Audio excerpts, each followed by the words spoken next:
우리나라도 평균 연령이 지금 많이 높아졌죠. 그러다 보니까 오래 사시는 것은 문제가 없는데 문제가 생겼어요.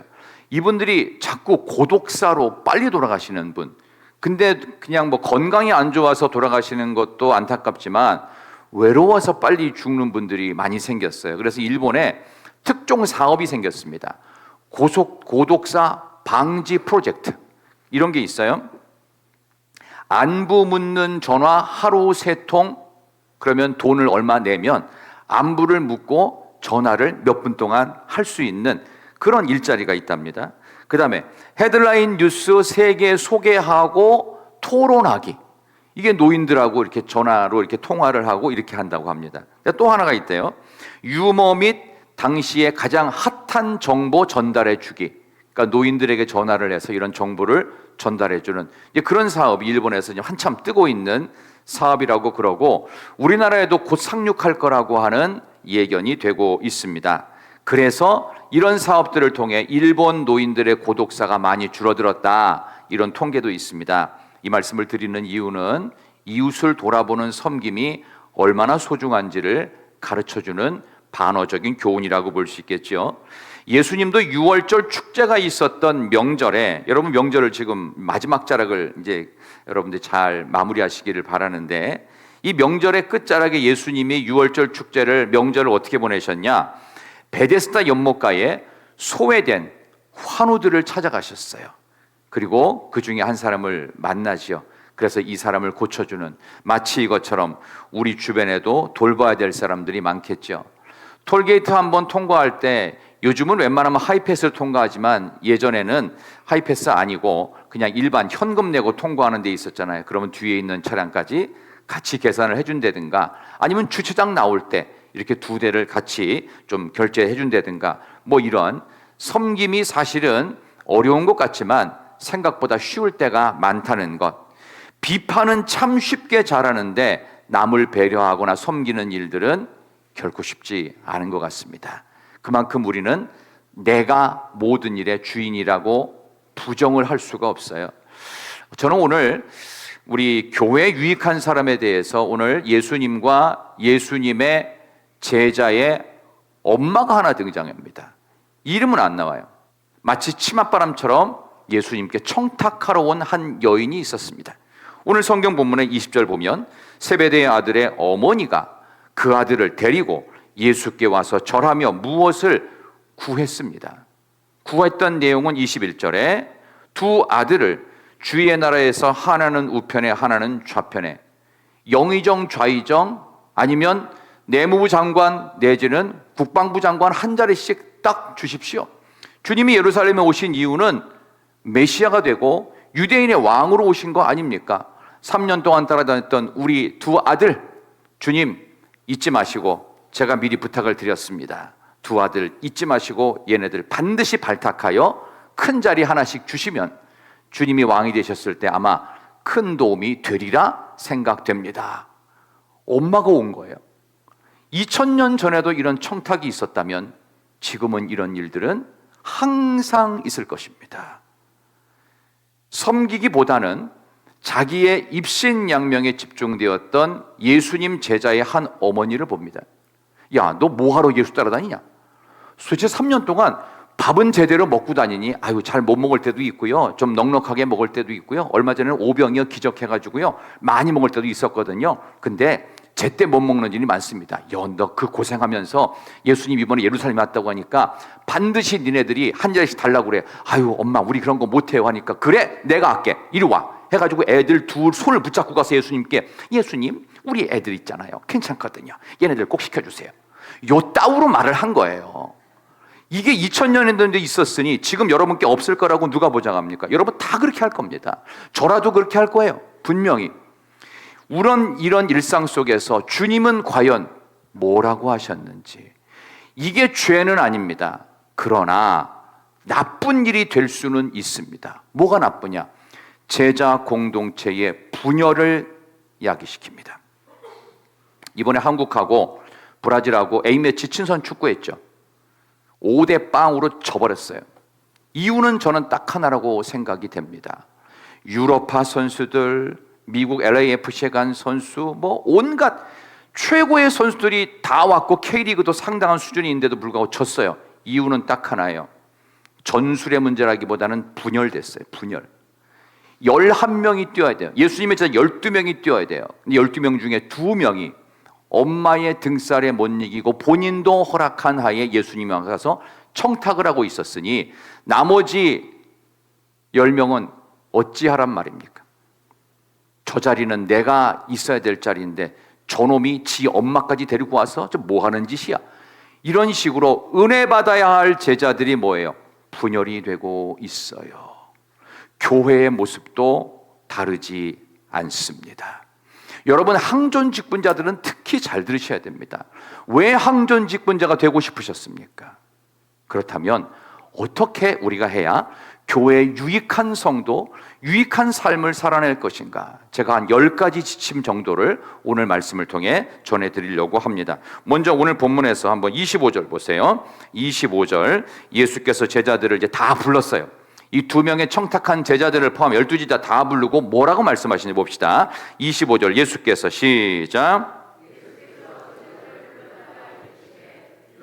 집권자들이 그들을 임의로 주관하고 그 고관들이 그들에게 권세를 부리는 줄을 너희가 알거니와. 26절, 너희 중에는 그렇지 않아야 하리니 너희 중에 누구든지 크고자 하는 자는 너희를 섬기는 자가 되고. 아멘.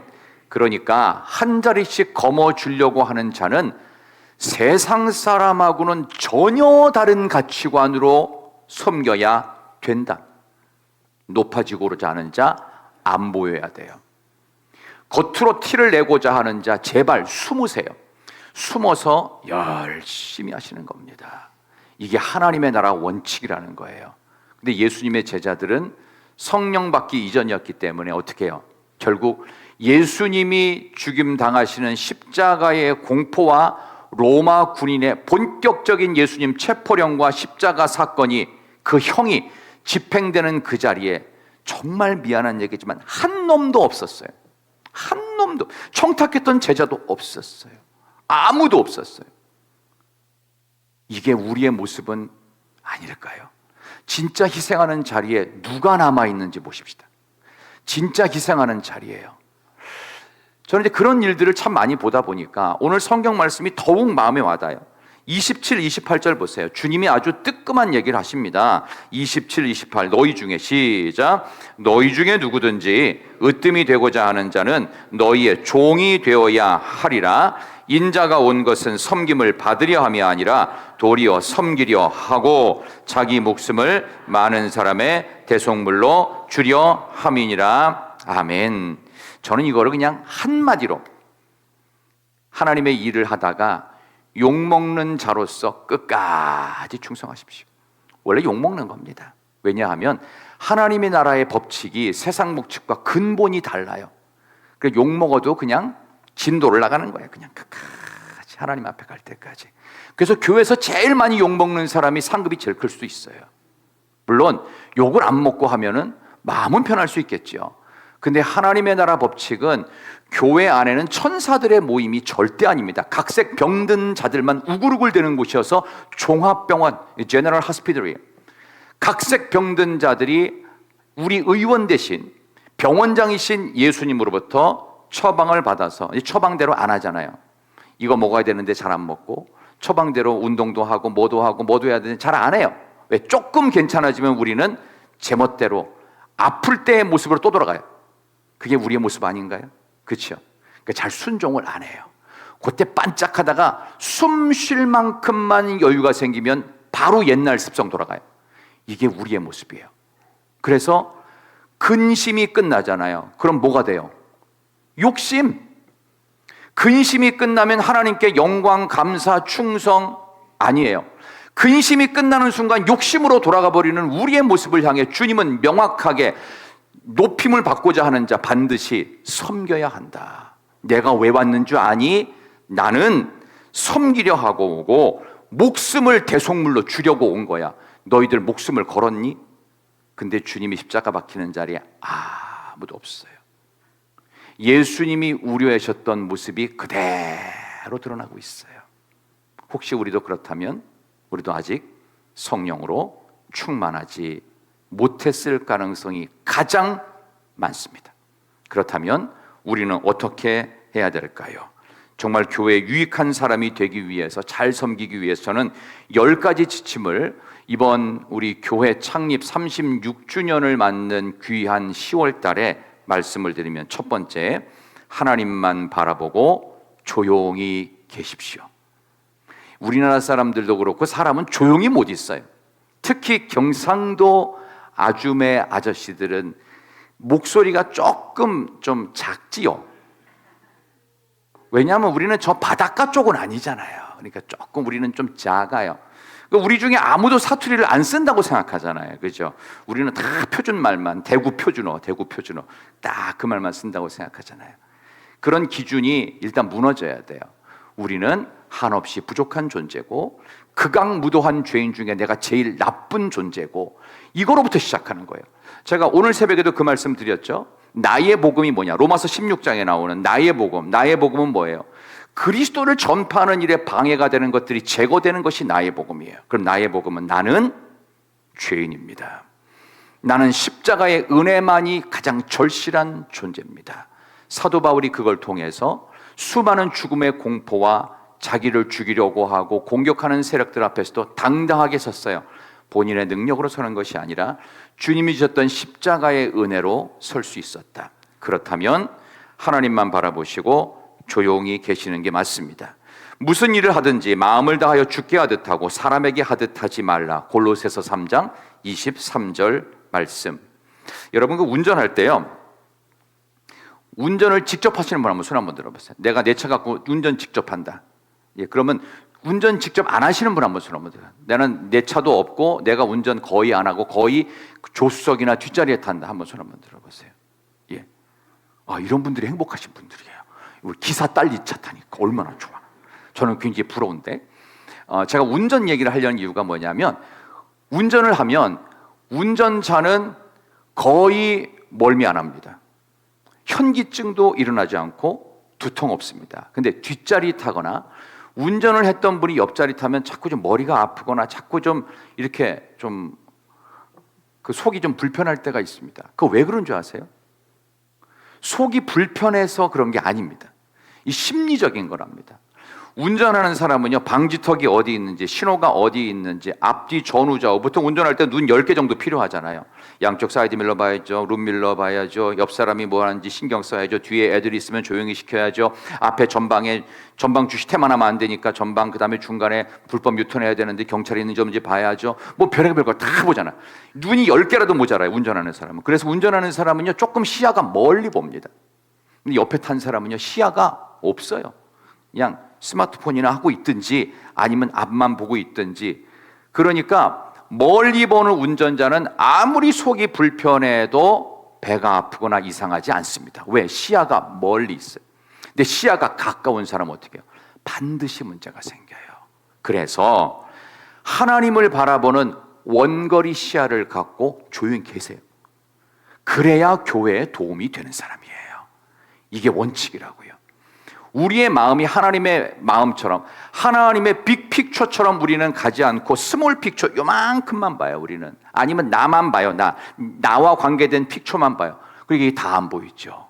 하나님의 마음, 하나님의 눈, 하나님의 판단력을 달라고 기도하시고, 교회를 바라볼 때 요거 하나만 보면 안 됩니다. 전체를 다 볼 수 있어요. 내 부서만 보면 안 됩니다. 우리 신앙 가정만 보면 안 되고요.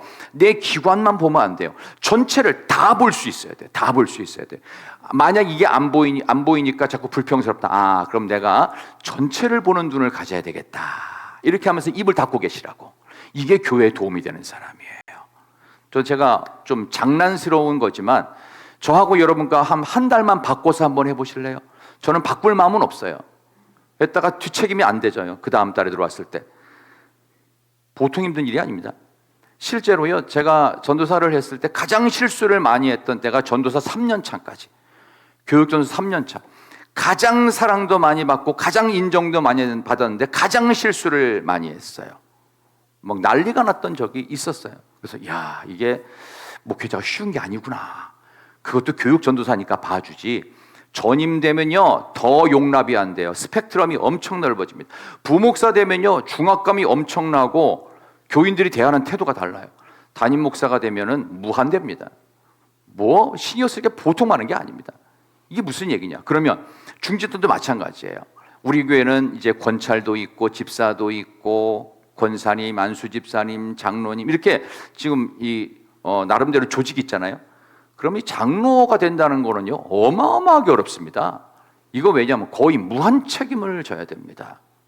그렇지 않습니까? 이게 보통 책임이 아니에요. 이게 교회가 어려워지면 전부 다 장로님들 탓으로 다 몰아요. 근데 그 욕을 다 먹고 사는 거예요. 그래야 돼요. 그럴 수밖에 없어요. 고난도 많지만 책임도 어마어마하게 많습니다. 그러니까 작은 말로 상처 주려고 하지 말고 내가 운전자가 아니구나. 이 교회를 운행하시는 분은 하나님이시구나. 나도 하나님의 눈을 갖고 나도 하나님 뒤에서 하나님이 교회를 어떻게 이끌어 가시는지 봐야지. 그런 마음으로 손님처럼 나는 타고 있고 나는 조수석에 타고 있다. 조수석에 타고 있는 사람은요 중직자들이에요. 운전은 누가 하시는 거예요? 하나님이 하신다고요.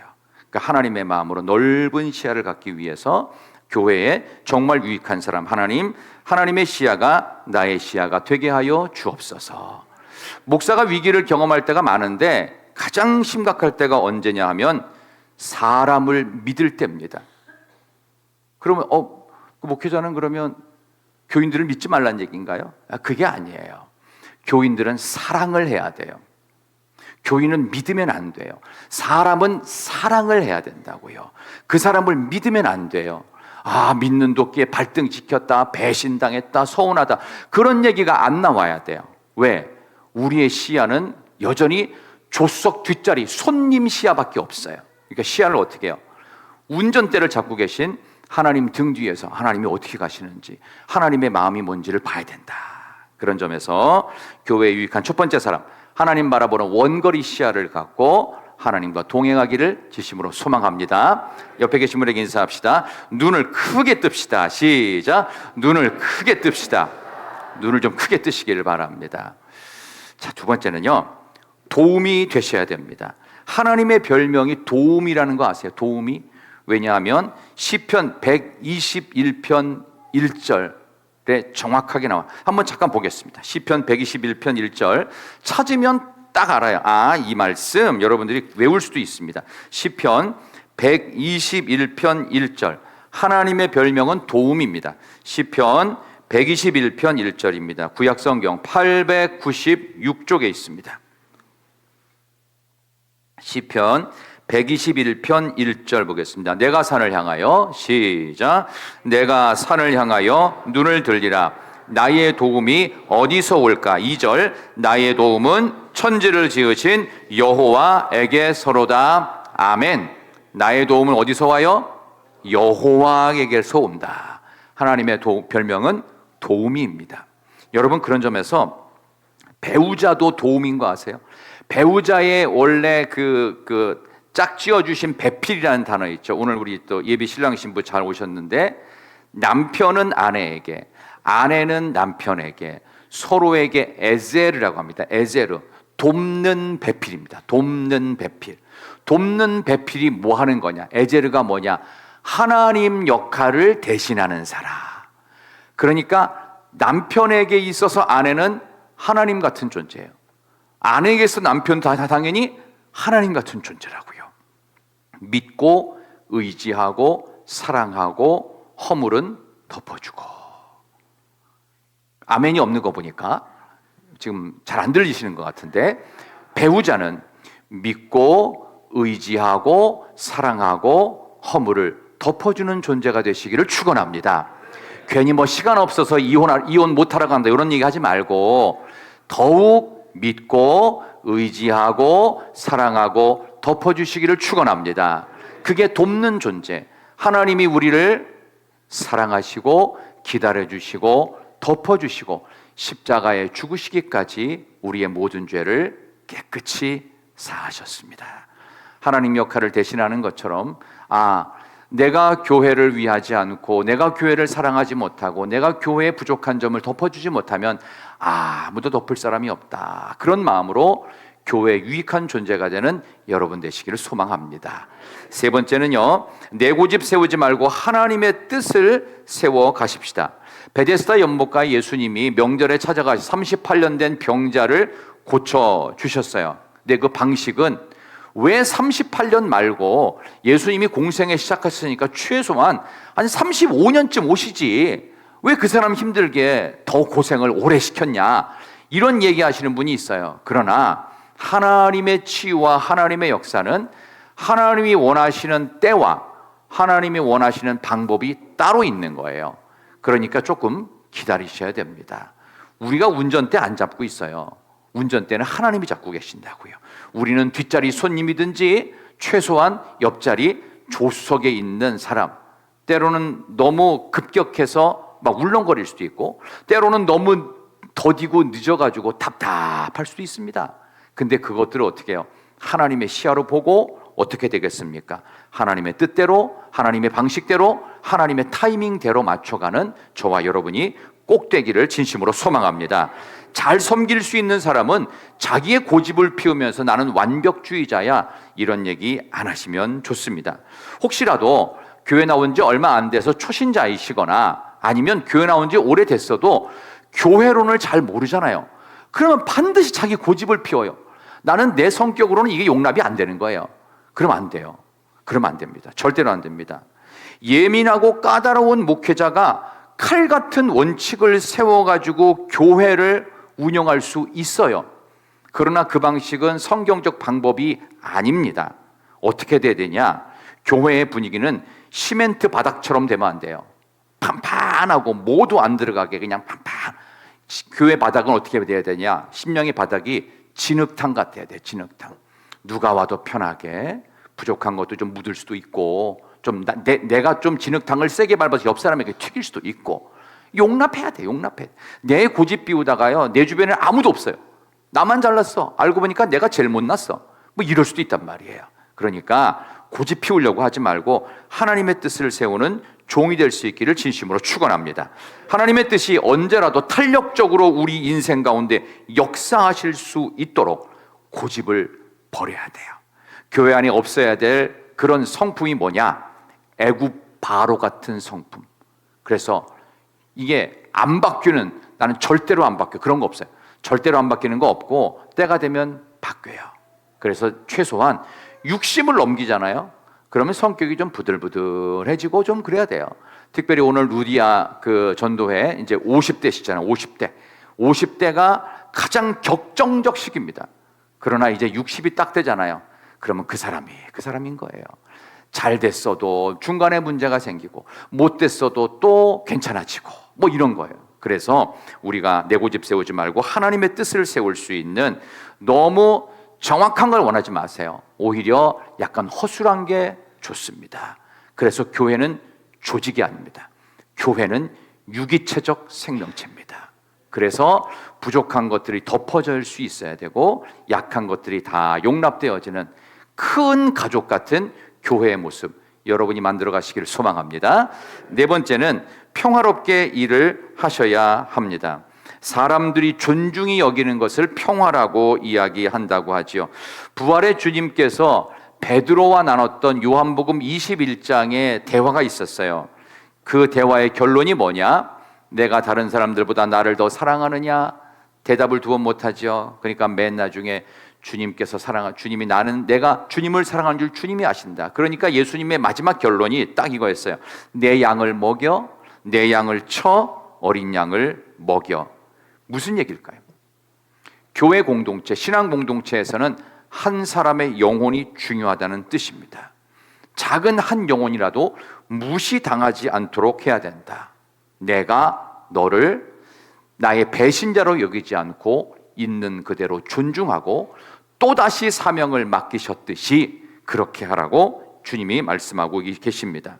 재력도 없고 배운 것도 없는 주제에 교획도 유익도 안 되고 이런 생각하시지 마세요.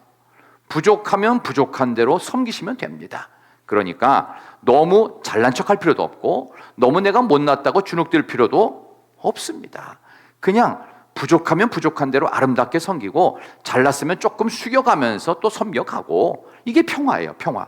그러니까 모두가 다 평화로운 공동체처럼 교회가 가야 될 줄로 믿습니다. 다른 곳에서는 어떤 존중이 여김을 받지 못하는데, 그러니까 예를 들어서 우리 교회 누가 왔어요. 다른 곳은 존중이 여김을 받지 못하는데 우리 희락교회 오니까 장로님들도 안수집사님들도 권사님들도 너무나 나를 존중해주고 나를 잘 돌봐주더라, 이런 소문이 날 수 있기를 진심으로 축원합니다. 평화로운 희락교회 공동체가 되기를 진심으로 축원합니다. 그렇게 되셔야 합니다. 만약에 우리가 효율성을 따지고 우리 가운데 어느 정도 되는 수준 이상의 성도만 교회에서 받는다 치면 우리 중에는 해당될 사람이 단 한 명도 없습니다. 왜? 우리는 다 각색 병든 자로서 감추고 있는 거잖아요. 하나님 앞에 가면은 온갖 것들이 다 드러납니다. 왠 줄 아세요? 십자가를 지는 그 죄수들 앞에 사람들이 안 몰려간대요.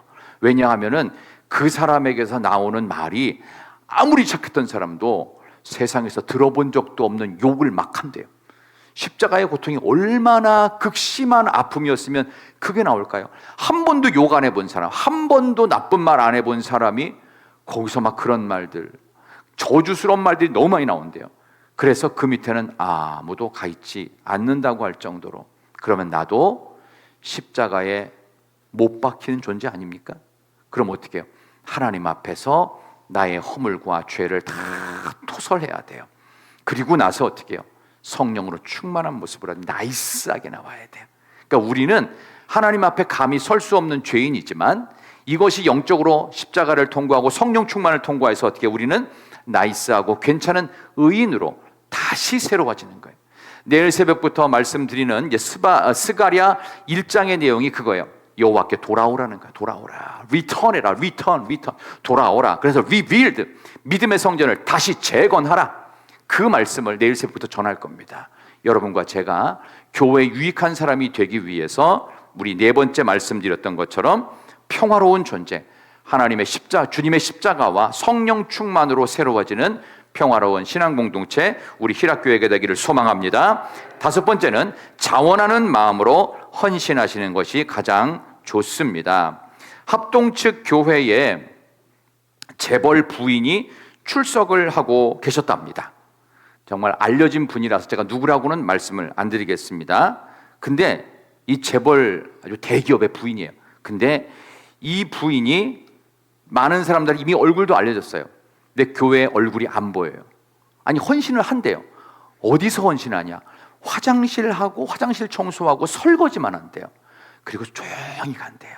조용히. 뭐 택시를 타고 가는지 자가용도 안 가져온대요. 일부러.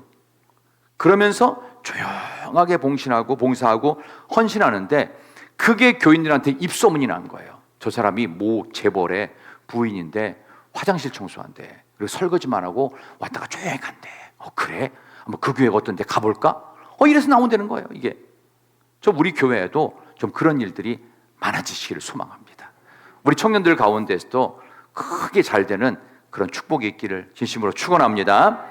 이번에 또 결혼하게 되는 예비 신랑 신부 앞으로도 10배의 축복, 100배의 축복으로 지금 받은 연봉보다 10배나 잘 되기를 축복합니다. 아멘. 두 사람 웃지 말고 진심으로 지금의 고백이 반드시 갑니다. 5년 안에 되도록 기도하고 헌신하십시오. 우리 노말선 집사님도 기도하시고요. 김성도 집사님 기도하시고, 목사님 너무 뻥을 크게 치셔가지고 감당할지 모르겠다가 아니고 됩니다. 여러분 모두에게 하나님께서 그런 놀라운 복으로 지금 말씀보다 30배, 60배, 100배의 복으로 여러분들이 소문난 가정들 되시기를 진심으로 축원합니다. 신앙의 명문 가정이 충만한 희락교회 되기를 소망합니다. 6번째부터 10번째는 좀 한마디로 줄여서 10가지인데 마지막 할 말이만 드리겠습니다. 입술에는 축복이, 얼굴에는 미소가. 옆 사람에게 한번 말합시다. 입술에는 축복이, 얼굴에는 미소가. 시작. 입술에는 축복이, 얼굴에는 미소가. 자, 손가락은 어디 갔습니까? 다시 한번. 입술에는 축복이, 입술에는 축복이. 다시 한번요. 입술에는 축복이, 얼굴에는 미소가. 시작. 입술에는 축복이, 얼굴에는 미소가. 저는 보조개가 한쪽에 있어요. 없는 분들은 만드세요. 오늘부터 뚫으라고 이렇게 뚫어가지고요. 보조개가 생기면 더 웃음이 좀 화사해집니다. 어떻게 억지로 해도 만드시라고요. 만드시라고요. 이거 내가 만들고 싶어서 내 성격상 못 그런 얘기 하지 말고 주님이 십자가 앞에서 한마디 불평 없이 내 죄를 위해서 죽으셨는데 그 기쁨을 갖고 나오는데 어떻게 입술에서 저주가 나오겠습니까? 축복이 나와야죠. 그리고 어떻게 얼굴에는 미소가 있어야죠. 나 죽을 사람인데 살았다고요. 얼마나 좋아. 다시 한번 얼굴에는 미소가 잡혀 사람 시작. 얼굴에는 미소가. 웃는 사람에게 침 못 뱉습니다. 아무리 욕을 하고 싶어도 웃으면서 그래요. 미안해요. 미안해. 그럼 어떻게 해요? 그냥 뭐라고 하려다가 그만두는 거예요. 그만두는 거. 교회가 좀 그랬으면 좋겠다라는 마음이 들고, 예수님이 제자인 베드로가 배신자 아닙니까? 호언장담해 놓고는 본인이 도망가고 나중엔 저주하고 부인까지 하고 도망갔어요. 그걸 예수님이 안 들으셨겠어요? 다 들려요. 근데 예수님이 베드로를 다시 만나잖아요. 그때 예수님의 표정이 어땠을까? 제자인 베드로는 못 쳐다봤어요. 내가 배신하고 내가 외면하고 내가 저주의 말도 퍼부었는데, 그리고 도망쳤는데, 그래서 나는 과거의 이 쓰라린 이 트라우마를 기억하고 싶지 않았는데, 아니 주님이 내가 고기를 잡고 있는 거기를 찾아오셨어. 이거 도망도 못 치겠고 미안하고 창피하고 부끄럽고 수치스럽고 무슨 말을 먼저 꺼낼 수도 없는데 주님이 먼저 물으시죠. 베드로야. 뜨끔한 거예요. 너 왜 나 부인하고 도망갔어? 그때 마지막에 나를 향해서 뭐라고 했는지 알아? 이런 얘기 한마디야. 내가 나를 사랑하니. 가슴이 터져나오는데 한순간에 쫙 풀어집니다. 죄인입니다. 아무 대답을 못하는데 주님이 하셨던 마지막 말씀은 내 양을 먹여, 내 양을 쳐, 내 어린 양을 먹여. 그때 주님의 얼굴 표정은 굉장히 밝은 미소였을 것이다. 저는 그렇게 생각합니다. 다 용서하신 거예요. 용서하시고 오히려 그 베드로를 통해서 예루살렘 교회 수장을 만드십니다. 뭐 말은 안 되지만 지금 가톨릭 교회의 제1대 초대 교황은 베드로입니다. 위대한 하나님의 사람을 만드시기 위해서 예수님의 얼굴 표정은 미소로 가득했어요. 우리 옆에 계신 분에게 한 번 더, 우리 찬양 부르기 전에 한 번 더 합시다. 예수님의 미소가 있기를. 시작. 예수님의 미소가 있기를. 예수님 미소가 있기를 진심으로 소망합니다.